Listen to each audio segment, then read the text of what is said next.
Welcome to the intricate and complex world of the Israel-Gaza conflict. This conflict began to take shape in 2005 with the election of Hamas in the Gaza Strip. The Palestinian government subsequently split into two factions, Fatah ruling the West Bank and Hamas controlling Gaza. This division marked a pivotal moment, setting the stage for a conflict that would grow in intensity and complexity. This was just the beginning of a conflict that would escalate dramatically over the years. As tensions grew, so did the variety of tactics employed by both sides. The year 2000 marked the beginning of the Second Intifada, a period characterized by mass protests, suicide bombings, and assassinations. This was a time of heightened conflict with both the Israeli and Palestinian factions, using a wide array of strategies to assert their positions. On one hand, mass protests were a common sight, reflecting the deep-seated grievances and desires for political change. On the other hand, the period also saw a sharp rise in suicide bombings and assassinations, marking a dark chapter in the history of the conflict. In 2005, in an attempt to restore some semblance of peace, Israel implemented its disengagement plan. This saw the Israeli forces withdrawing from Gaza, but crucially, they retained control over its borders.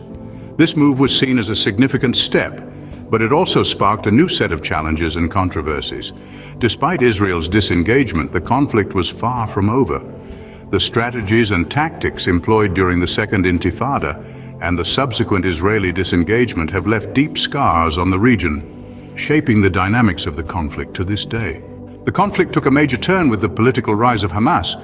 This organization, known for its hardline stance, won the Palestinian legislative election in 2006. This victory dramatically shifted the balance of power and changed the dynamics of the conflict. Israel, viewing Hamas as a significant threat, responded by sealing its border with Gaza. This move was an attempt to isolate and contain the influence of Hamas, but it also had severe consequences for the people living in Gaza, restricting the flow of people and goods into and out of the region. The year 2007 saw a deepening of the internal divisions within the Palestinian leadership. There was a bitter and violent power struggle between Hamas and Fatah, the two dominant Palestinian factions. This infighting culminated in Hamas seizing control of Gaza, ousting Fatah, and establishing its own rule. This takeover by Hamas marked a distinct escalation in the conflict. The organization's control over Gaza gave it a stronger platform from which to launch attacks against Israel. At the same time, it meant that Gaza came under even tighter restrictions from Israel, leading to a worsening of the humanitarian situation in the region.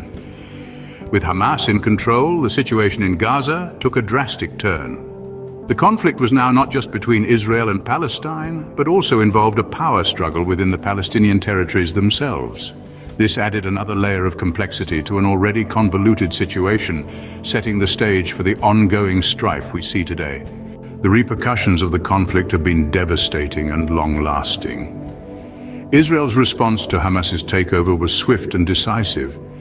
In an effort to curtail the flow of weapons and militants into Gaza, Israel imposed stringent restrictions on the movement of people and goods into and out of the territory. This blockade, jointly enforced with Egypt, has had profound implications for the people of Gaza. Imagine a city once bustling with trade and commerce, now reduced to a state of despair. The blockade has crippled the Gazan economy, leading to skyrocketing unemployment rates and plunging countless families into poverty. Essential services too have been severely impacted, turning everyday life into a struggle for survival for many Gazans. Yet, amidst these hardships, the conflict rages on. Palestinian armed groups and Israel continue to engage in violent clashes. Palestinian militants have launched thousands of rocket and mortar attacks on Israel, often targeting civilian areas. In response, Israel has carried out numerous airstrikes on Gaza, causing extensive damage and loss of life. The international community has repeatedly condemned these attacks on civilians and civilian structures, deeming them illegal under international law.